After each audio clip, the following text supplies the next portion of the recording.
Hello everyone. In this video, we will be discussing important current affairs for 12th of September. The session will be quite interesting and important, so stay tuned till the end. In this video, we will be talking about Yuddh Abhyas. Here we will be talking about Pradhan Mantri Kisan Mandhan Yojana. Then we will be talking about an MOU that has been signed between Indian Army and Indian Air Force. Then we will be talking about 26,000 crore rupees contract that has been signed by Ministry of Defence with Hindustan Aeronautics Limited. We will be discussing all these things in detail, so stay tuned till the end. Also students, if you are new to our channel, do subscribe to us. We are one-stop solution for current affairs. The content we provide are very important and it is up to date, and we provide this in a simplistic way so that it becomes easy for you to understand and grasp the content. Apart from this students, in this video a total of 17 important current affairs will be discussed. Welcome to Affairs Cloud. My name is Vikas Rana. We are one-stop solution for current affairs. You can find our Crack Current Affairs course on our application exclusively for current affairs, where you will be getting daily, weekly and monthly current affairs on regular basis. You can use code VIKAS10 to get additional 10% discount while purchasing the course. This video is available both in English and Hindi. The timestamp for both English and Hindi are mentioned in the description of each video. You can contact us on the number provided or mail provided. Also follow us on Telegram and Instagram, and the link for the same is provided in the description of each video.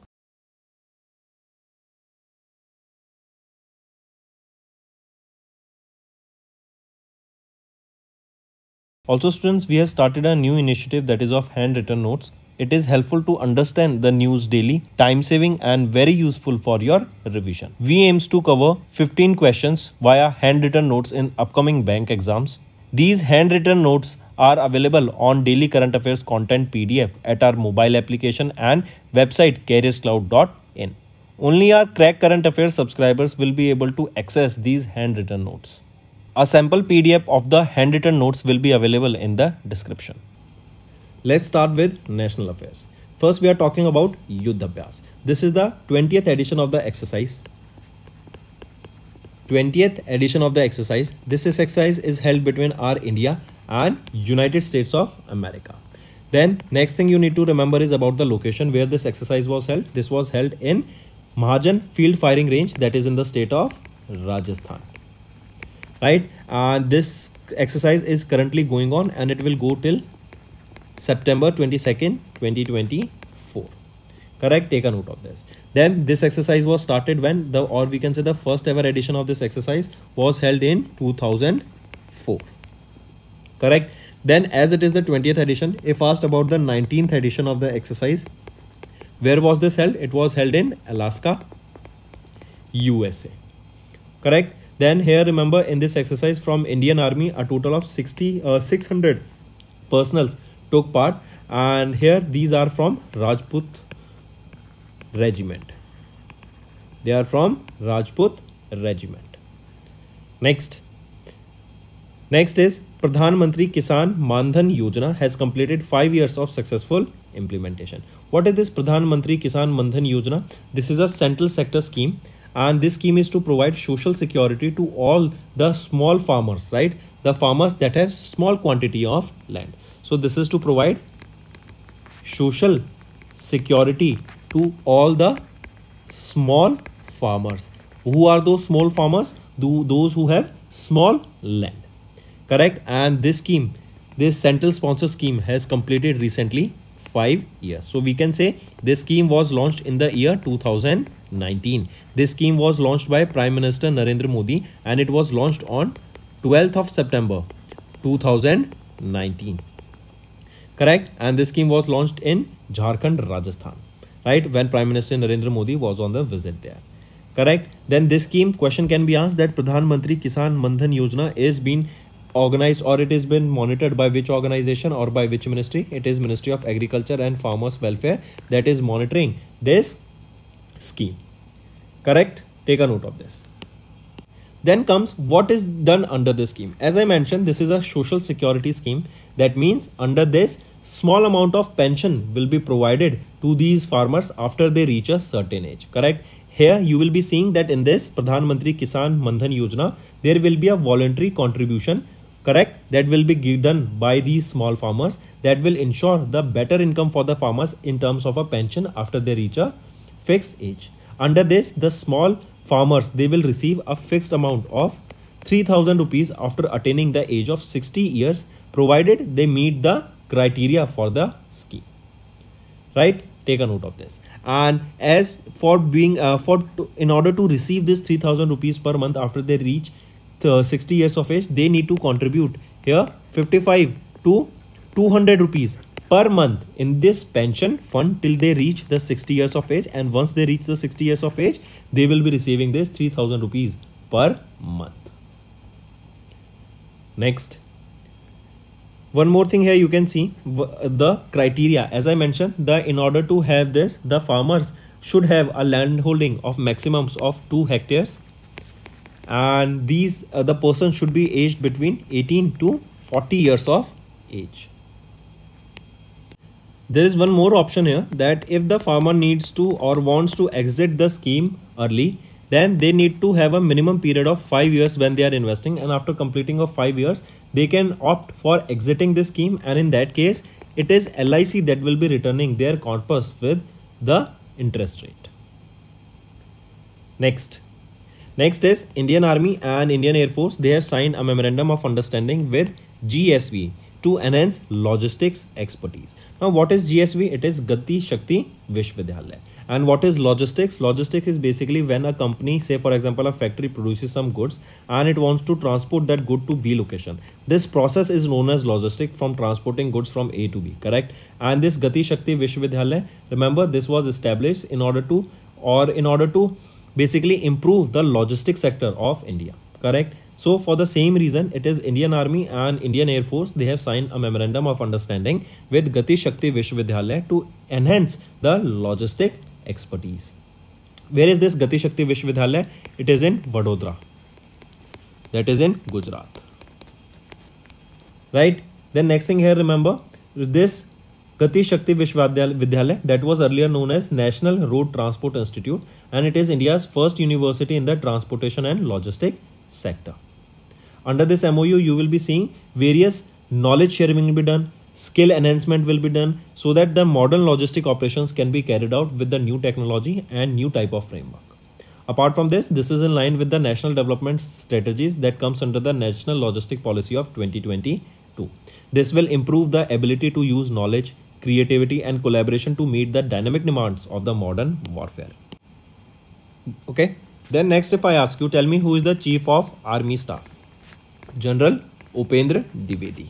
If I ask you Chief of Air Staff, Vivek Ram Chaudhary. Moving on. Next is Ministry of Defence. Ministry of Defence has recently signed a contract worth 26,000 crore rupees with Hindustan Aeronautics Limited for 240 AL-31 FP Aero engines. Right, that means 240 aero engines, that is AL-31 FP aero engines, will be procured, and for this contract 26,000 rupees has been signed. This comes under India's Atmanirbhar Bharat initiative. That means we want to develop our technologies, defense related equipments in India only, right? This comes under that. Also remember here, as per the contract, these aero engines will be manufactured where? At Koraput division of HAL, that is in Koraput district of Odisha. Correct. Apart from this, these engines will be used in which aircraft? They will be used in Sukhoi 30 Mark 1 fighter jet. Right.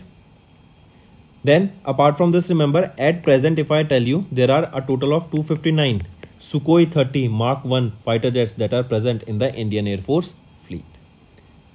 Next is International Affairs. UNGA, that is United Nations General Assembly, they have declared that 6th of July will be observed as World Rural Development Day. Right? Recently, United Nations General Assembly in their 78th session unanimously adopted a resolution that on 6th of July we will be observing World Rural Development Day. And the first ever World Rural Development Day will be observed on 6th of July in the year 2025. Correct? Then why do we observe this day, or what will be the reason that we will be observing this? That is, it is to basically pay attention or make the global attention and response to the accelerated action on the rural development.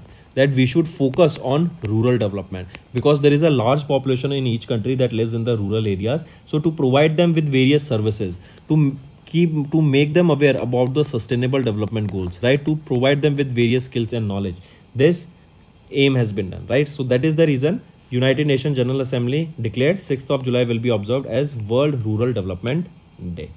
Then remember, this initiative or this resolution was initiated by which country? Bangladesh. If we talk about United Nations General Assembly, where is the headquarter of UNGA? It is in New York, USA. Who is the president? Dennis Francis. And when was UNGA established? It was in 1945 that it was established. Moving on. Next, we are talking about Nepal. They have become the 101st full member of International Solar Alliance. Take a note of this. International Solar Alliance, we have discussed this multiple times. It was an initiative that was launched by India and France. It was launched in 2015. Where is the headquarter? It is in our Gurugram, Haryana. Who is the project director here? Ajay Mathur. And which country became the 101st country? It is Nepal. Right? Take a note of this. If I ask you which was the 100th country to join International Solar Alliance, it is Paraguay. Right? And this International Solar Alliance, as I mentioned, it was launched in 2015. So it was during COP21, right? That was organized by United Nations Framework for Climate Change that was held in Paris. This International Solar Alliance was launched during that time. Moving on. Next, it is IATA, that is your International Air Transport Association. This is Montreal, Canada based IATA, and this is the trade association for the world's airline. They have announced the theme for the second World Safety and Operations Conference 2024, and this is the theme here. So do take a note of this theme. Question can directly be asked that what is the theme of the second World Safety and Operations Conference, right? And this theme was decided by IATA, that is International Air Transport Association. Correct? Then when this World Safety and Operations Conference will be held, so the second edition will be held in October from 1st to 3rd of October, and it was be held in Morocco. Where this will be held? It will be held in Morocco, right? Then remember, here this forum is for the industry leaders and the experts, where they will be sharing their knowledge so that they can make this industry more resilient. They can focus on the climate change and regional conflicts, cyber security issues, weather events, and so on. Next, okay, one more thing, as it is the second event or second edition, where was the first edition held? It was held in Vietnam. Where was this held? In Vietnam. And second edition is going to be held in Morocco. Next is related to banking and finance. SBI, State Bank of India, they have launched 3 new offerings to ease the payments for commuters. I repeat, State Bank of India, they have launched 3 new things. First is your MTS RuPay NCMC prepaid card. Second is OneView mobile application. And third thing is an advanced design for SBI FASTag, right? These 3 things have been recently launched that will enhance the convenience. It will provide better security and efficiency for the daily commuters. If we look at them one by one, if we talk about this MTS RuPay NCMC card, right? As it is a prepaid card, this will provide a seamless and offline payment solution for the NCMC enabled mobile transport systems that will include your metros, rail, buses, ferries, tolls, parkings, etc. And even yesterday we discussed that Himachal Pradesh Road Transport Corporation, they have launched one such card, NCMC card, that will allow the travelers to travel across India, right? And this is a prepaid card that has been launched. Second is OneView mobile application. This has been launched, correct? And this is designed to improve the vehicle identification and toll collection efficiency. We know that the toll collection is now will be becoming GPS, right? It will be based on the GPS, right? And even the ministry has notified that if a personal vehicle is running 20 kilometers on a highway, then they will be exempt from the toll collection, but above 20 kilometers they will be charged as per the kilometers they are driving. So this will improve the vehicle identification and toll collection efficiency, and it will also reduce the time for the commuters across India. So this is your SBI FASTag. Take a note of this. right? I repeat, so two things we are discussed: MTS, RuPay, NCMC and SBI FASTag, as it will be reducing the time. Then it is your OneView mobile application. We saw this. This will allow the customers to top up, track and manage their cards from a single platform, right? So let's again discuss all these three things, so don't get confused. First thing is NTS, RuPay, NCMC. This is a credit card, right? And this is a NCMC credit card that will enable the customers or travelers to use this card or use this prepaid card in metros, rails, buses, ferries and on tolls. Then this OneView mobile application, they will allow this NCMC card to be recharged here, correct? They will be able to top up here, track them, and all this thing will be done on a single platform. Then comes your SBI FASTag. As I mentioned, this FASTag will be used on the car, jeep, vans, etc. This will improve the identification of vehicle and toll collection efficiency, as this will be GPS based, correct? Then if we talk about State Bank of India, who is the chairperson of State Bank of India? Dinesh Kumar Khara. No, I repeat, he was the former one. He now is CS Sethi, right? And CS Sethi has succeeded Dinesh Kumar Khara. Then where is the headquarters of State Bank of India? It is in Mumbai, Maharashtra, and it was established in 1955. Moving on. Next is economy and business. US government to partner with IIT Madras Research Park for SC, GH, EVs and batteries and GPs. What are these? Let's look at them one by one. So SC is solar energy, GH is green hydrogen, EV is electric vehicles, batteries and green buildings. So it is United States government. They have recently partnered with IIT Madras Research Park for all these things. So we can say they are focusing on renewable energy, they are focusing on sustainable development goals, and they want to eliminate the sources of energy, the non-renewable sources of energy to renewable sources of energy.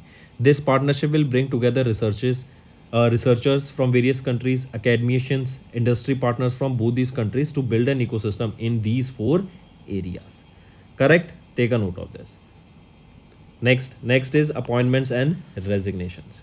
Home Minister Amit Shah unanimously re-elected as chairperson of the Committee of Parliament on Official Languages. I repeat, our Home Minister Amit Shah, he was unanimously re-elected as the chairperson of the Committee of Parliament on Languages, correct? And he has been in this position since 2019 till 2024, and again he has been appointed here. He will be in this position from 2024 till 2029, right? Also remember, here the department is, or the Ministry of Home Affairs, they are developing a software for automatic translation of languages that are available in the 8th schedule. Right, give me the languages. This is your homework also. Give me the languages that are available in the 8th schedule. Also remember, this year 2024, it marks the 75th year since Hindi was accepted as the official language. So question can be asked, which is our official language? It is Hindi is our official language. Then if we talk about this Committee of Parliament on Official Language, this was established in 1976 under the provisions of Section 4 of the Official Language Act of 1963. It is high-powered committee responsible for reviewing the progress made in the use of Hindi in the official work of the Union. Next we are talking about science and technology. Right, in this science and technology, remember we will be talking about NSPL, that is your NIBE Space Private Limited. This is a subsidiary of NIBE Limited, right? And it is set to establish India's first Earth observation satellite constellation. What is constellation? Constellation is a group of satellites that surrounds the Earth, right? So that is a constellation. So it is NSPL, that is NIBE Space Private Limited, subsidiary of NIBE Limited. They have announced their plan to set up India's first Earth observation satellite constellation. This announcement was done during an event that was held at Mumbai, Maharashtra. This particular initiative will promote India's defense capabilities. It will enhance our space capabilities, and also it will be a very strategically important for our defense space sector. Right, take a note of this. Apart from this, in this constellation, so it is a group of satellites, a total of 40 low Earth orbit satellites will be launched here over the next 5 to 6 years. Where is the headquarters of this NIBE Limited? It is in Pune, Maharashtra. Who is the chairperson of this NIBE Limited? So Ganesh Ramesh NIBE. He is the chairman and managing director. Moving on. Next is related to environment. 6 new ginger species has been discovered. Ginger is your what, right? As you can see in the picture here, ginger. 6 new ginger species has been discovered in West Bengal, Meghalaya and Mizoram. Right? Take a note of this. Next is obituary. Renowned film scholar Aruna Vasudev, the mother of Asian cinema, has recently passed away. So Aruna Vasudev, late Varuna Vasudev, was famously known by the name Mother of Asian Cinema, and she has recently passed away at the age of 88 in New Delhi. She was born in 1936 in British India, right? And she has been known by this Mother of Asian Cinema for raising interest and knowledge on Asian film cultures around the world. She has directed more than 20 documentaries, edited various novels, books, etc. Next is important days. 15th edition of Himalaya Divas observed on 9th of September. This day is annually observed especially in the state of Uttarakhand. Right? It is observed on 9th September and it is to raise awareness about the Himalayan mountain range and their ecosystem. This year in 2024, it was the 15th edition of this day that was observed. So the first ever edition was observed in 2010. Correct? Also remember, in 2014, Harish Rawat, the Chief Minister of Uttarakhand, officially declared 9 September as the Himalayan Divas to promote the conservation of Himalayan ecosystem across the state. So remember, globally if we talk about 15th edition of Himalayan Divas observed on 9th of September as it was first observed in 2010. But if we talk about Uttarakhand state, it was declared that on 9th of September and for the first time it was observed in 2015. So according to Himalaya, for Uttarakhand state it is the 10th edition, but for globally it is the 15th edition of it. Next we are talking about International Day to Protect Education from Attack. This day is observed on 9th of September and it is to recognize the importance of raising awareness of the terrible need to preserve education and protect it from the attack. This year 2024, it marks the 5th edition of this day and it was 2020 when United Nations General Assembly adopted this resolution that every year we will be observing this day on 9th of September, and first time this day was observed in 2020. Then next is World Suicide Prevention Day. It is observed on 10th of September and it is to raise awareness about suicide prevention, reduce stigma and help people. This day also highlights the importance of mental health awareness, intervention and support for people who have suicidal thoughts. There is a theme for this day, that is changing the narrative on suicide with the call to action, start the conversation. This is the theme for this day. Correct? Take a note of this. Then next we are talking about a state news that IAS officer Manish Kumar Gupta has been appointed as the Chief Secretary of Arunachal Pradesh. Take a note of this. So who has been appointed as the Chief Secretary of Arunachal Pradesh here? IAS officer Manish Kumar Gupta. Take a note of this. And he will succeed whom? He will be succeeding CS Dharmendra, who has been appointed as the Chief Secretary of Delhi now. So that's all for the day, students. Now let's move to some one-liner. 20th edition of India-US Joint Military Exercise Yuddh Abhyas commenced in Rajasthan. Pradhan Mantri Kisan Mandhan Yojana has completed 5 years. Indian Army and Indian Air Force, they signed an MOU with GSV Gati Shakti Vishwavidyalaya in Vadodara, Gujarat to enhance the logistics expertise. Ministry of Defence, they have signed a contract worth 26,000 crore rupees with Hindustan Aeronautics Limited for 240 AL-31 FP aero engines. Then United Nations General Assembly has declared 6th of July as World Rural Development Day. Nepal, they became the 101st full member of International Solar Alliance. IATA, they have announced the theme for 2024 World Safety and Operation Conference with the theme Embracing Innovation and Technology. State Bank of India, they have launched 3 new products for the ease of payment for the customers.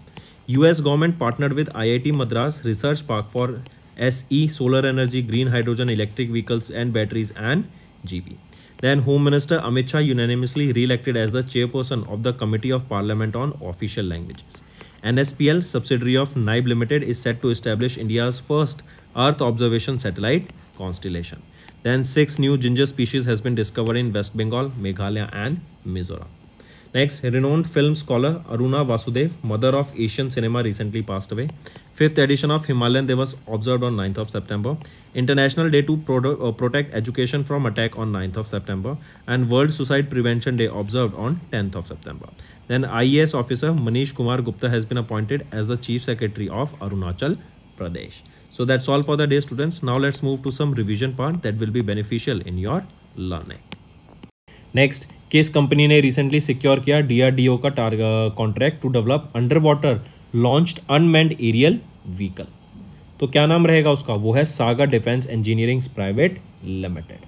ये Pune Maharashtra based company है. Next, किस company ने recently receive किया request for proposal from the ministry of defence for 156 Prachand light combat helicopters worth 45,000 crore rupees? तो किसको receive हुआ ये contract? Hindustan aeronautics limited को ये कॉन्ट्रैक्ट रिसीव हुआ. नेक्स्ट, किस कंट्री ने रिसेंटली लॉन्च किया अनमैन्ड सिस्टम फोर्सेस को, जो कि वर्ल्ड का पहला मिलिट्री फोर्स है dedicated to harnessing the power of unmanned warfare? वो है Ukraine. Next, which of the following force has recently launched the first skin bank facility in New Delhi for advanced care personals and families? देखो skin bank facility क्या है कि जो army में लोग होते हैं, राइट, मान लो कोई इंसिडेंट हो गया एंड उनकी कोई बॉम्ब या फिर जलने से किसी भी रीज़न से, या फिर कोई गन मार्क आ गया, आपके नाइफ का मार्क आ गया, तो उस लिए स्किन को क्योर करने के लिए, करेक्ट, सर्जरी करने के लिए ये स्किन बैंक फैसिलिटी सेटअप की गई है. आर्म फोर्स मेडिकल सर्विसेज पे ये सेटअप की गई है इनके द्वारा, इनके हेडक्वार्टर पर, राइट. और ये किसके द्वारा लॉन्च की गई है? Which of the following force launch this first skin bank facility? तो इंडियन आर्मी के द्वारा इसको लॉन्च किया गया. Next, which of the following has recently signed an MOU with military college of telecommunication engineering to advance collaboration in next generation wireless technologies for the Indian army? वो है society for applied microwave electronics engineering and research, Sameer के द्वारा ये यहाँ पे next generation wireless technology को launch किया गया for the Indian army. Next, with which company ministry of defence इन्होंने रिसेंटली एक कॉन्ट्रैक्ट साइन किया to design and develop a miniaturise satellite capable of carrying payloads of up to 150 kgs for the Indian air force? तो वो रहेगा space pixel technologies private limited.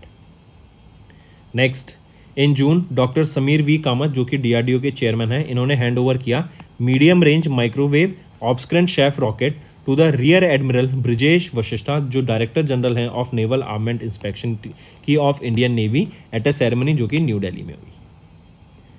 ठीक है. Next आ जाता है उस heat high speed expendable aerial target का नाम बताओ that recently completed 6 consecutive development trials successfully by DRDO. तो उसका नाम रहेगा अभ्यास. ठीक है. चलिए, ये तो हो गए डिफेंस के क्वेश्चन. अब आ जाते हैं आपके साइंस एंड टेक्नोलॉजी के ऊपर. पहला question, name the multi mission communication satellite जो लॉन्च की गई at the Xichang satellite launch centre in China using Long March 3B carrier rocket? तो उसका नाम रहेगा PakSat MM-1. Next, name the China National Space Administration lunar probe that recently made a soft landing on moon's far side to collect and return samples? तो क्या नाम है उस satellite का? वो है चेंगी 6, चाइना की है, मून के फार साइड पे इन्होंने लैंड किया, करेक्ट, ताकि वहां से सैंपल्स कलेक्ट करके ये वापस आ सके for research purpose. Next, which organisation has recently developed the computational fluid dynamics software named Prabha? Prabha क्या है? Parallel RANS solver for aerospace vehicle aerothermodynamic analysis. तो किस ऑर्गेनाइजेशन ने डेवलप किया है ये computational fluid dynamic software Prabha को? तो ये डेवलप किया गया है इसरो के द्वारा, इंडियन स्पेस रिसर्च ऑर्गेनाइजेशन के द्वारा. Next, name the satellite that was recently launched by European Space Agency to study the role of clouds and aerosols in Earth's climate. तो वो है अर्थकेयर, राइट. अर्थकेयर के द्वारा, उस सैटेलाइट का नाम है अर्थकेयर, जिन्होंने लॉन्च किया किसके द्वारा? यूरोपियन स्पेस एजेंसी के द्वारा, इन कोलैबोरेशन विद जाक्सा के साथ मिलकर इन्होंने अर्थकेयर को लॉन्च किया है, ताकि क्लाउड्स और एरोसोल इनका क्या स्टडी, इनका क्या रोल रहता है, इनकी क्या प्रोसेस रहती है अर्थ के क्लाइमेट को मेंटेन करने में. नेक्स्ट, किस स्पेस कंपनी के स्टारलाइनर स्पेसक्राफ्ट को लिफ्ट ऑफ किया गया to space on its maiden voyage to the international space station, जिसमें नासा के 2 एस्ट्रोनॉट्स थे Butch Wilmore and Sunita Williams. ये है बोइंग। और एक चीज़ याद रखेंगे, ये दोनों एस्ट्रोनॉट्स अभी रिसेंटली इंटरनेशनल स्पेस स्टेशन पे ही हैं। इनको काफ़ी पहले वापस आ जाना था, लेकिन because of some technical reasons अभी ये इंटरनेशनल स्पेस स्टेशन पे ही फंसे हुए हैं। एंड माना जा रहा है कि ये 2025 तक इसमें फंसे रहेंगे एंड 25 के स्टार्टिंग मंथ्स में ये वापस आएंगे। Next, name the satellite mission that is set to be launched in 2025 by ISRO with collaboration of France CNES। तो क्या नाम रहेगा? तृष्णा। इसरो एंड CNES मिलके इन्होंने इस तृष्णा को लॉन्च किया। तृष्णा क्या है? Thermal infrared imaging satellite for high resolution natural resources assessment. Next, name the launch vehicle developed by SpaceX that has recently completed the first full flight test returning to Earth, followed by a soft splashdown of the boosters Gulf of Mexico में and the spacecraft in the Indian Ocean। तो boosters गिरे Gulf of Mexico में, spacecraft गिरा Indian Ocean में। क्या नाम है उस launch vehicle का? वो है Starship। Next, recently in June, the International Astronautical Union has named 3 newly discovered craters on Mars। Right, इनको डिस्कवर किया गया बाय फिजिकल रिसर्च लेबोरेटरी के द्वारा। राइट, एंड जो बिगेस्ट क्रेटर है उसका नेम रखा गया है कॉस्मिक रे फिजिसिस्ट के ऊपर। उनका नाम है प्रोफेसर देवेंद्र लाल। 3 क्रेटर्स क्या रहेंगे? लाल क्रेटर, दूसरा है आपका मुरसान क्रेटर, फिर आ जाता है हिल्सा क्रेटर। ये 3 क्रेटर है। मुरसान एक टाउन है यूपी में, हिल्सा एक टाउन है बिहार में। Next, which company has recently received the approval from InSpace for secured landing rights and market access to operate satellites above India? तो किस कंपनी को ये अप्रूवल रिसीव हुआ फ्रॉम InSpace? ये है orbit connect India.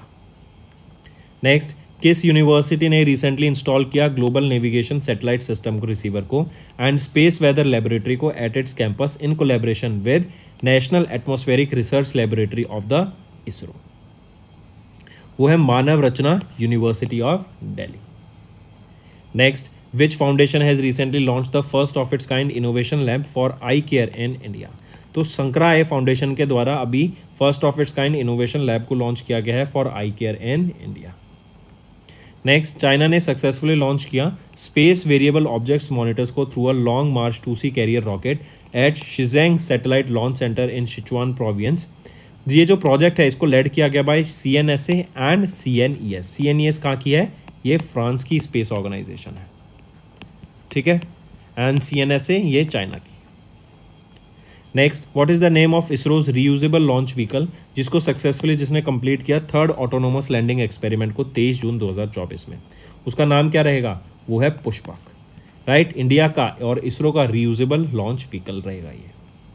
Next, what is the name of the satellite that NASA successfully launched in June, which represents the 4th and final satellite in the series of advanced weather satellites for National Oceanic and Atmospheric Administration? यह है GOES-U satellite का नाम। Next, which organization has recently signed a launch service agreement with Space Machines Company to launch the second Optimus spacecraft that is the largest Australian designed and built spacecraft weighing 450 kilograms? तो ये है NSIL। NSIL क्या है? ये commercial arm है किसका? इसरो का, ठीक है। इन्होंने रिसेंटली ये साइन किया एक launch service agreement with space machines company ताकि सेकेंड ऑप्टिमस स्पेसक्राफ्ट को लॉन्च किया जा सके, जो कि largest Australian design and build spacecraft रहेगा 450 किलोग्राम का। Then let's move to the homework part, and today's homework is you have to give me 10 important banking current affairs for the past 6 months. This will be quite important and interesting as you will be getting, when multiple students will be commenting below, you will be getting a huge number of database in the comment section which you can read and go through the current affairs as you are having exam in this month. So I want all the students here to give at least 10 current affairs. More also you can give, so 10 plus current affairs for banking you need to comment below, because say for example if 10 students also comment this, you will be getting 100 plus one-liners for your preparation in the comment section. So I'm just asking all the students to at least give 10, because my videos are being watched by thousands of students, so I don't expect that all the students will be commenting below, but all those students who watch my video or regularly on daily basis, I want them all to comment below and collaborate in this collaborative efforts, right? So as a group we will be seeing that you will be getting a multiple current affairs here for revision, so do this, it will be very beneficial. So that's all for the day students, and if you find the session, do hit the like button, and now let's move to the Hindi segment of this video. But remember students, I want you all to comment below these 10 current affairs, all the students, because it will be benefiting you only. Hello everyone, तो आज की video में हम 12 सितंबर के important current affairs discuss करेंगे। ये session quite important और interesting रहेगा, एंड तक बने रहिएगा। आज की वीडियो में 17 करंट अफेयर्स हम डिस्कस करेंगे, जिसमें से हम बात करेंगे 20th edition of India USA joint military exercise Yudh Abhyas के बारे में। देन प्रधानमंत्री किसान मनधन योजना के बारे में बात करेंगे।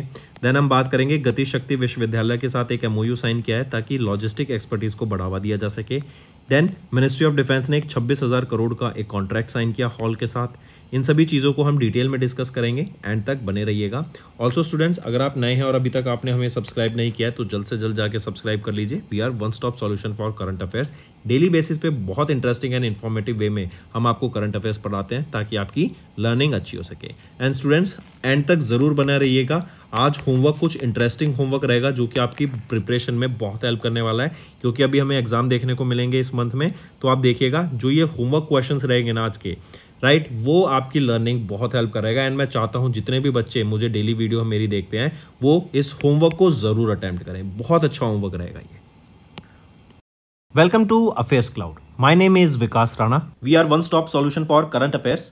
You can find our Crack Current Affairs course on our application exclusively for current affairs, where you will be getting daily, weekly and monthly current affairs on regular basis.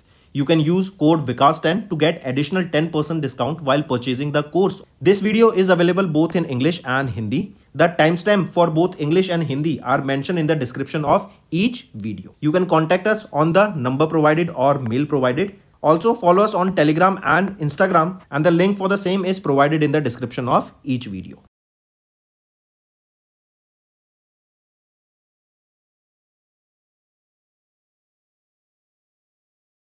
Also students, we have started a new initiative that is of handwritten notes.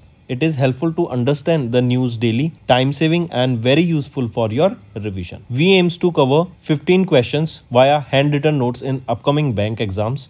These handwritten notes are available on daily current affairs content PDF at our mobile application and website careerscloud.in.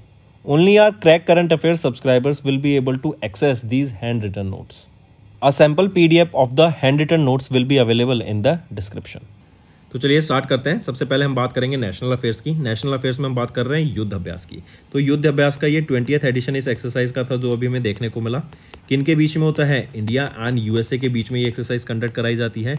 Location क्या था इस exercise का? इस बार कहाँ पर conduct कराई गई थी? राजस्थान में।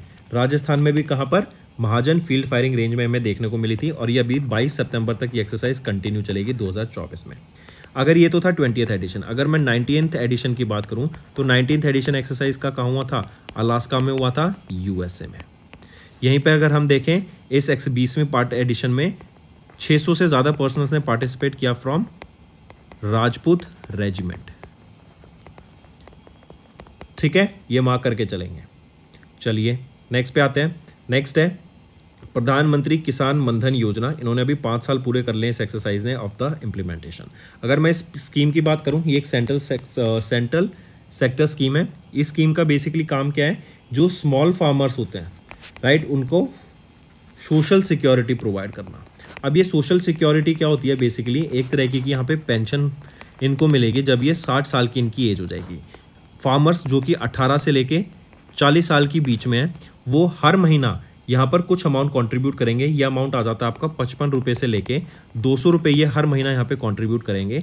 एंड जब ये रिटायर होंगे तो आप देखेंगे ये व्यक्ति को, इन पर्सन को 3000 रुपीज़ पर मंथ तक यहाँ पे इनको पेंशन देखने को मिलेगी। फिक्स पेंशन रहेगी इनकी, राइट, जब ये 60 साल के पूरे जाएंगे। इनको 55 से 200 रुपये के बीच में कंट्रीब्यूट करना है एज पर द एज जो इनकी एज होगी जब वो स्टार्ट करेंगे उसके हिसाब से। करेक्ट। तो ये सेंट्रल सेक्टर स्कीम है, स्मॉल फार्मर्स के लिए लॉन्च की गई थी सोशल सिक्योरिटी पेंशन प्रोवाइड कराने के लिए, जिसका नाम है प्रधानमंत्री किसान मनधन योजना। इस स्कीम को लॉन्च कब किया गया था? इस स्कीम को प्राइम मिनिस्टर नरेंद्र मोदी जी के द्वारा 12 सितंबर 2019 में लॉन्च किया गया था, जब वो रांची झारखंड में विजिट पे थे। एंड इस स्कीम को एडमिनिस्टर किसके द्वारा किया जाता है? Ministry of agriculture and farmers welfare के द्वारा एडमिनिस्टर किया जाता है। इवन यहाँ पे फार्मर्स के पास ऑप्शन है कि अगर वो यहाँ से एग्जिट करना चाहते हैं, जब वो एनरोल हुए हैं तो 5 साल के बाद वो एग्जिट कर सकते हैं। एंड उनका जो भी अमाउंट उन्होंने कलेक्ट किया है LIC उनको रिफंड कर देगी प्लस इंटरेस्ट के साथ। नेक्स्ट आ जाते हैं फिर Indian army and Indian air force. इन्होंने अभी एक MOU साइन किया गति शक्ति विश्वविद्यालय के साथ, ताकि जो लॉजिस्टिक एक्सपर्टीज है उसको बढ़ावा दिया जा सके। GSV गति शक्ति विश्वविद्यालय ये है कहाँ पर, वडोदरा में है। वडोदरा कहाँ पर है, गुजरात में है। अगर लॉजिस्टिक्स की बात करें, लॉजिस्टिक क्या होता है, एक जगह से दूसरी जगह पे सामान को ले जाना, ये आपका लॉजिस्टिक्स होता है। तो लॉजिस्टिक्स को इंप्रूव करने के लिए, नॉलेज शेयरिंग करने के लिए, आज की जो टेक्नोलॉजीज हैं उसको लॉजिस्टिक्स सेक्टर्स में, लॉजिस्टिक्स ऑपरेशन में लाने के लिए ये लॉन्च किया गया है। ठीक है, एंड ये नेशनल लॉजिस्टिक्स पॉलिसी 2022 के अंतर्गत आता है, जिससे हम देखेंगे जो मॉडर्न डिमांड है, मॉडर्न टेक्नोलॉजीज है, मॉडर्न ऑपरेशन हम यहाँ पे कैरी आउट कर सकें। चलिए यहीं पे एक चीज़, इंडियन आर्मी और इंडियन एयरफोर्स की बात करें तो इंडियन आर्मी के चीफ ऑफ आर्मी स्टाफ कौन रहेंगे, general Upendra Dwivedi. Chief of air staff कौन रहेंगे, वो है Vivek Ram Chaudhary. Moving on, next आ जाते हैं, मिनिस्ट्री ऑफ डिफेंस ने साइन किया 26,000 रुपये का एक contract with Hindustan aeronautics limited for 240 AL-31 FP aero engines के लिए। ये जो 240 एरो इंजन्स है ना, ये सुकोई 30 Mark 1 फाइटर जेट्स के लिए रहेंगे। एंड अगर हम बात करें अभी सुकोई 30 Mark 1 फाइटर जेट्स कितने हैं, 259 fighter jets सुकोई 30 Mark 1 fighter jets हैं इंडियन एयरफोर्स की फ्लीट में, राइट। एंड ये इंजन्स इन सुकोई 30 Mark 1 फाइटर जेट्स के लिए लॉन्च किए गए हैं, इनमें यूज़ किए जाएंगे। 26,000 रुपये का ये कॉन्ट्रैक्ट रहेगा, मिनिस्ट्री ऑफ डिफेंस ने हिंदुस्तान एरोनॉटिक्स लिमिटेड के साथ साइन किया। यहाँ पे एक और इंटरेस्टिंग चीज़ याद रखेंगे, ये जो आपके इंजन्स बनाए जाएंगे ना, एरो इंजन्स, ये कोरापुट डिवीजन ऑफ हॉल जो कि कोरापुट डिस्ट्रिक्ट ऑफ ओडिशा में यहाँ पर बनाए जाएंगे, ये ज़रूर याद रखिएगा, राइट। एंड 30 एरो इंजन्स को एनुअली यहाँ पे डिलीवर किया जाएगा। मूविंग ऑन, इंटरनेशनल अफेयर्स पर आते हैं। यूनाइटेड नेशन जनरल असेंबली ने डिक्लेयर किया कि 6 जुलाई को हम ऑब्जर्व करेंगे वर्ल्ड रूरल डेवलपमेंट डे। तो वर्ल्ड रूरल डेवलपमेंट डे कब ऑब्जर्व किया जाता है, 6 जुलाई को ऑब्जर्व किया जाता है, यूनाइटेड नेशन जनरल असेंबली के द्वारा ऑब्जर्व किया जाता है। एंड UNGA ने इनकी 78 सेशन हुआ था, इन्होंने यहाँ पे यूनानिमसली अडॉप्ट किया कि हम 6 जुलाई को हर साल ऑब्जर्व करेंगे world Rural Development day. Rural areas को डेवलप करने के लिए, उनको वहाँ पे लोगों को एजुकेट करने के लिए, आज की स्किल्स में, टेक्नोलॉजी में, सस्टेनेबल डेवलपमेंट गोल्स के बारे में उनको अवेयर कराने के लिए, उनको बताने के लिए। एंड जो सस्टेनेबल डेवलपमेंट गोल का टारगेट है 2030 का, उसको अचीव करने के लिए यहाँ पे एजुकेशन उनको प्रोवाइड कराने का काम किया जाएगा। इस रेजोल्यूशन को इनिशिएट किसके द्वारा किया गया था, किस कंट्री के द्वारा, बांग्लादेश के द्वारा करा गया था। एंड उसके बाद हम देखते हैं कंट्रीज जैसे India, Nepal, Peru, Philippines, Sri Lanka, Thailand, यहाँ पर इनका सपोर्ट देखने को मिला।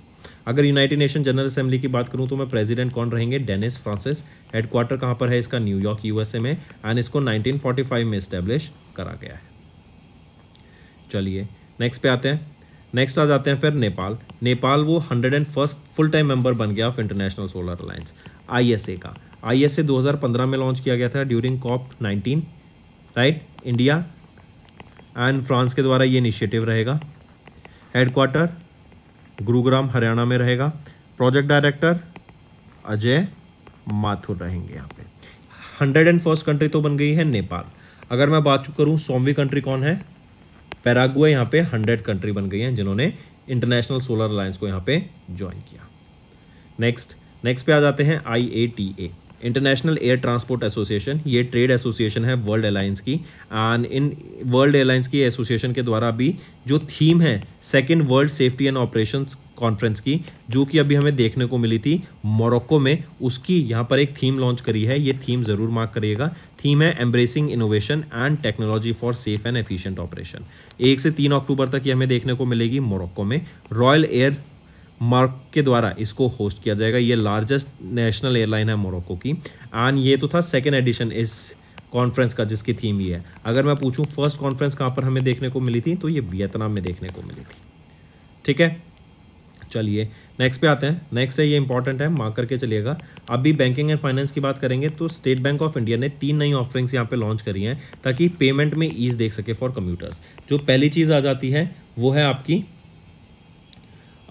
MTS RuPay NCMC prepaid card. ये एक प्रीपेड कार्ड रहेगा। इससे जो ट्रांसपोर्ट में सिस्टम में है ना, आप जैसे metros, rail, buses, ferries, tolls, parking, उसमें आपका कम्यूट ईजी हो जाएगा। आप इजीली पे कीजिए कार्ड से, वहाँ पे आप टिकट बुक कर सकते हैं। तो ये है MTS रुपे NCMC कार्ड। फिर दूसरा जाता है वन व्यू मोबाइल एप्लीकेशन। ये बेसिकली क्या काम करेगा, वन व्यू मोबाइल एप्लीकेशन, ये आपका जो SBI का NCMC कार्ड है ना, इसको आप रिचार्ज कर सकते हैं, ट्रैक कर सकते हैं, मैनेज कर सकते हैं फ्रॉम अ सिंगल प्लेटफॉर्म, जो कि है one view mobile application. Third चीज़ आ जाती है आपकी SBI फास्टैग। अभी हम देख रहे हैं कि गाड़ियों में ना फास्टैग लगाया जा रहा है और वो GPS एनेबल्ड होगा, टोल कनेक्शन सिस्टम। इवन अभी मिनिस्ट्री के द्वारा बोला गया, ministry of road transport and highways के द्वारा अगर आप पर्सनल व्हीकल आपकी 20 किलोमीटर चलती है तो आपको कोई भी टैक्स नहीं देना है वहाँ पर, उस हाईवे पर या फिर नेशनल हाईवे पर जहाँ पे टोल है। लेकिन अगर ये 20 किलोमीटर से ज़्यादा चलती है तब आपको वहाँ पर टैक्स देना पड़ेगा, राइट। जितना आप चलेंगे, जितने किलोमीटर चलेंगे, उस हिसाब से आपको टैक्स देना पड़ेगा, करेक्ट। तो SBI के द्वारा ये फास्टैग यहाँ पे लॉन्च किया गया है, SBI फास्टैग, करेक्ट। ये क्या करेगा, व्हीकल के आइडेंटिफिकेशन के लिए and told collection efficiency provide कराएगा। अगर मैं स्टेट बैंक ऑफ इंडिया की बात करूं तो अभी चेयरमैन कौन है, CS सेठी। इन्होंने किनको सक्सीड किया, दिनेश कुमार खारा जी को सक्सीड किया। हेडक्वार्टर कहाँ पर है SBI का, मुंबई, महाराष्ट्र। एंड 1955 में इसको इस्टेब्लिश करा गया था। इसकी टैगलाइन क्या है, the banker to every Indian. Next पे आते हैं, नेक्स्ट है economy and business. US government ने भी पार्टनर किया IIT मद्रास के साथ, ताकि IIT मद्रास रिसर्च पार्क के साथ, ताकि solar energy, green hydrogen, electric vehicles and batteries and green buildings के ऊपर काम किया जा सके। बेसिकली हम बोलें तो रिन्यूएबल एनर्जी सेक्टर में काम करने के यहाँ पे बात की जाएगी and non fossil based fuel से नॉन फॉसिल बेस्ड फ्यूल्स पे शिफ्ट करने का काम किया जाएगा, रिन्यूएबल सोर्स ऑफ एनर्जी पे फोकस करने का काम किया जाएगा, ठीक है। एंड यहीं पे हम देखेंगे इस पार्टनरशिप के अंडर USA एंड IIT मद्रास रिसर्च पार्क के between researchers, academicians, industry partners, इन दोनों का एक्सचेंज हमें देखने को मिलेगा। नेक्स्ट आ जाते हैं अपॉइंटमेंट्स एंड रेजिग्नेशन पर। होम मिनिस्टर अमित शाह, इनको यूनानिमसली रीइलेक्ट किया गया है as the chairperson of the committee of parliament on official languages, right. तो होम मिनिस्टर कौन है, अमित शाह, इनको अपॉइंट किया गया, रीइलेक्ट किया गया। मतलब पहले ये 2019 से लेके 2024 तक थे, अब 2024 से लेके 2029 तक इस पोजीशन पे रहेंगे। एंड याद रखेंगे हिंदी हमारी एक ऑफिशियल लैंग्वेज है एंड इस साल 2024 में 75 साल पूरे हो गए हैं। That is 2024 marks the 74th anniversary of Hindi language, जब ये ऑफिशियल लैंग्वेज एक्सेप्ट की गई थी, करेक्ट। एंड इसके लिए एक लार्ज कॉन्फ्रेंस अभी भारत मंडपम में हमें देखने को मिली to mark the 75 years of this official language.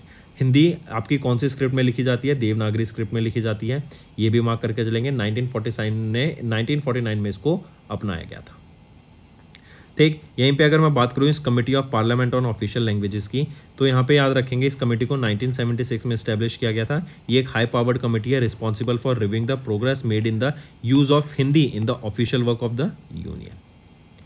फिर आ जाते हैं साइंस एंड टेक्नोलॉजी के ऊपर। NSPL ये एक सब्सिडरी है नाइब लिमिटेड की, जो कि है Nibe space private limited, right. इन्होंने अनाउंस किया अपना plan to launch India's first multi sector all weather earth observation satellite constellation.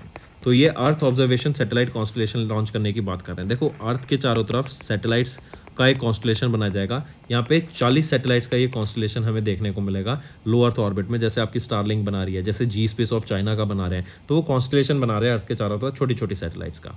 इनका काम का नाइब का बेसिकली क्या है कि अर्थ की ऑब्जर्वेशन में इंडिया को ऑब्जर्व करने के लिए, नेबरिंग कंट्रीज को ऑब्जर्व करने के लिए कि हमारी जो डिफेंस सेक्टर है उसमें हमें बढ़ावा देखने को मिले, राइट। हमारा डिफेंस इंप्रूव हो सके, हमारा स्पेस सेक्टर है उसमें हमें बेनिफिट देखने को मिले, करेक्ट। तो देखें तो स्पेस एंड डिफेंस में स्ट्रेटेजिक बेनिफिट के लिए ये चीज़ यहाँ पे लॉन्च की गई है, जो कि इंडिया का पहला अर्थ ऑब्जर्वेशन सैटेलाइट कॉन्स्टलेशन रहेगा। कॉन्स्टलेशन क्या होता है, ग्रुप ऑफ सैटेलाइट्स। एंड कितनी सैटेलाइट्स, 40 सैटेलाइट्स यहाँ पे लॉन्च की जाएंगी in the next 5 to 6 years. नाइब की बात करें, ये पुणे महाराष्ट्र बेस्ड कंपनी है। इनके चेयरमैन एंड मैनेजिंग डायरेक्टर कौन है, गणेश रमेश नाइब। नेक्स्ट आ जाते हैं फिर इन्वायरमेंट के ऊपर। 6 नई जिंजर स्पीशीज अभी डिस्कवर की गई वेस्ट बंगाल, मेघालय एंड मिजोरम में, राइट। ये आप देख सकते हैं जिंजर स्पीशीज जो डिस्कवर की गई हैं यहाँ पर इन जगह पर। फिर आ जाते हैं नेक्स्ट याद रखेंगे obituary. Renowned film maker scholar Aruna Vasudev, जिनको मदर ऑफ एशियन सिनेमा के नाम से जानते हैं, इनका रिसेंटली निधन हो गया है। 1936 ब्रिटिश इंडिया में इनका जन्म हुआ था। 88 की एज में न्यू दिल्ली में इनका निधन हो गया, करेक्ट। इसी के अलावा ध्यान रखेंगे इन्होंने काफ़ी सारी, जैसे अराउंड 20 डॉक्यूमेंट्रीज को यहाँ पे डायरेक्ट किया इन्होंने, कई बुक्स को एडिट किया है, ट्रांसलेशन किए हैं काफ़ी सारी बुक्स की। एंड इनको मदर ऑफ एशियन सिनेमा क्यों जानते हैं, क्योंकि इनका जो कंट्रीब्यूशन है, right, for raising the interest and knowledge on Asian film cultures around the world, उसके लिए इनको यहाँ पे सम्मानित किया गया और उसके लिए इनको मदर ऑफ एशियन सिनेमा के नाम से जानते हैं। फिर आ जाते हैं इंपॉर्टेंट डेज पे। 15वां एडिशन ऑफ हिमालय दिस वर्ष ऑब्जर्व किया गया 9 सितंबर 2024 को। देखो अगर हम ग्लोबली बात करें तो 2010 में इसको पहली बार ऑब्जर्व किया गया था एंड 15वां एडिशन है। लेकिन अगर हम उत्तराखंड स्टेट की बात करें तो उत्तराखंड में इसको 2015 से डिक्लेयर किया गया। उत्तराखंड स्टेट ने भी कि हम 9 सितंबर को ऑब्जर्व करेंगे हिमालय दिवस, बेसिकली हिमालय के बारे में अवेयरनेस क्रिएट कराने के लिए, राइट, इनकी इंपॉर्टेंस के बारे में बताने के लिए, क्योंकि ये बहुत इंपॉर्टेंट रोल प्ले करते हैं इंडिया के क्लाइमेट में, इंडिया में कैसा क्लाइमेट होगा उसका इन पे बहुत ज़्यादा इम्पैक्ट रहता है, राइट। एंड हिमालयन दिवस जैसे मैंने बताया उत्तराखंड में पहली बार, वर्ल्ड में देखा जाए तो 2010 में पहली बार ऑब्जर्व किया गया था। अगर उत्तराखंड की बात करें तो उत्तराखंड में 2015 से इसको ऑब्जर्व किया जा रहा है। नेक्स्ट आ जाते हैं फिर, नेक्स्ट है international day to protect education from attack.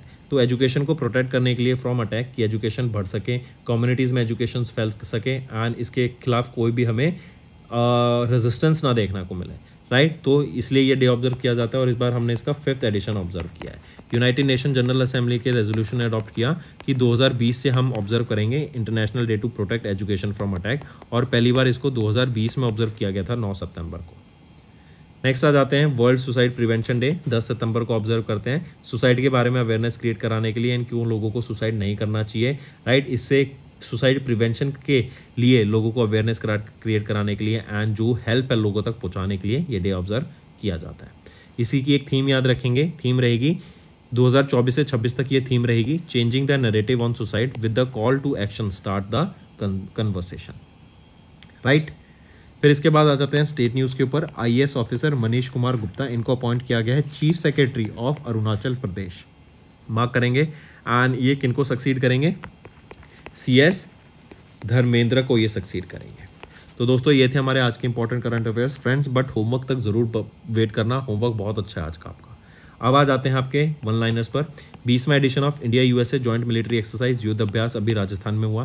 Then प्रधानमंत्री किसान मनधन योजना को 5 साल हो गए पूरे। Indian army and Indian air force ने एक MOU साइन किया गति शक्ति विश्वविद्यालय के साथ to enhance logistic expertise. Ministry of defence ने 26,000 रुपये का कॉन्ट्रैक्ट साइन किया with HAL for 240 aero engines जो कि सुकोई 30 Mark 1 फाइटर जेट में यूज़ किए जाएंगे। यूनाइटेड नेशन जनरल असेंबली ने डिक्लेयर किया 6 जुलाई as World Rural Development Day. Then Nepal एक 101st फुल टाइम मेंबर बन गया of International Solar Alliance. 100th member कौन था, पराग। नेक्स्ट IATN ने अनाउंस की theme for world safety and operations conference जो है embracing innovation and technology. SBI ने 3 नई ऑफरिंग्स लॉन्च की to ease payments for commuters. US government to partner with IIT Madras research park for solar energy, green hydrogen, electric vehicles and batteries and green buildings. Home minister Amit Shah इनको unanimously relate कर लिया गया as the chairperson of the committee of parliament on official languages. Then NSPL ये subsidiary है Nibe limited की, it is set to establish India's first earth observation satellite constellation. 40 satellites launch की जाएंगी आने वाले 4 से 5 सालों में। देन 6 नई जिंजर स्पीशीज को डिस्कवर किया गया वेस्ट बंगाल, मेघालय एंड मिजोरम में। नेक्स्ट आ जाते हैं renowned film scholar Aruna Vasudev जिनको मदर ऑफ एशियन सिनेमा बोलते हैं, उनका निधन हो गया। 15th हिमालयन दिवस जो कि 9 सितंबर को ऑब्जर्व किया जाता है। International day to protect education from attack 9 सितंबर। वर्ल्ड सुसाइड प्रिवेंशन डे 10 सितंबर and IAS officer Manish Kumar Gupta को अपॉइंट किया गया chief secretary of Arunachal Pradesh. तो दोस्तों ये थे हमारे आज के इंपॉर्टेंट करंट अफेयर्स। अब आ जाते हैं कुछ रिवीजन पार्ट पर जो कि आपके लर्निंग में काफ़ी हेल्प करेंगे। उस स्पेसक्राफ्ट का नाम बताओ जो कि इंडिया का पहला space based solar observatory mission है जिन्होंने कंप्लीट किया first halo orbit around the sun earth Lagrange point L1।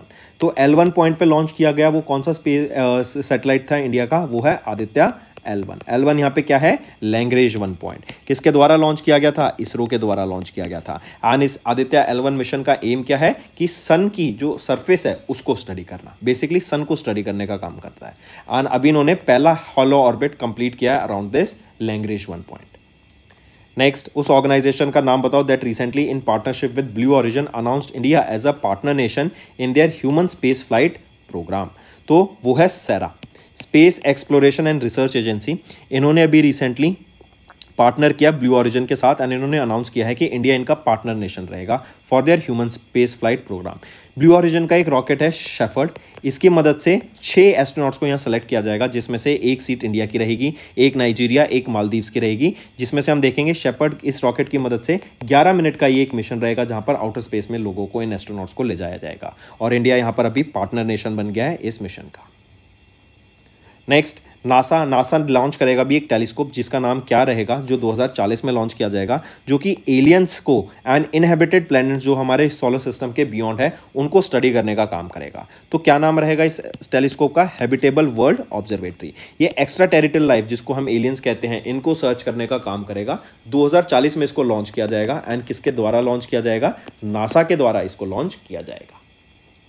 Next आ जाते हैं, इन जुलाई 2024 रोसकॉसमॉस जो रशिया की स्टेट कॉर्पोरेशन है फॉर स्पेस एक्टिविटीज या फिर रशिया की स्पेस एजेंसी है, इन्होंने बोला कि हम रशियन ऑर्बिटल स्टेशन को लॉन्च करेंगे कब तक, 2033 तक। याद रखेंगे ये स्पेस स्टेशन रहेगा रशिया का रशियन ऑर्बिटल स्टेशन। यहीं पे आप मुझे बताओ इंडिया के स्पेस स्टेशन का क्या नाम रहेगा। अभी हमने कल परसों ही पढ़ा था इसके बारे में। एंड इसमें 5 मॉड्यूल्स रहने वाले हैं। एंड इसी के साथ साथ बताओ कि ये जो मॉड्यूल्स हैं, जो फाइनल मॉड्यूल है वो कौन से ईयर में भी लॉन्च किया जाएगा। तो ये आपका होमवर्क रहेगा, नीचे कमेंट करके जरूर बताना।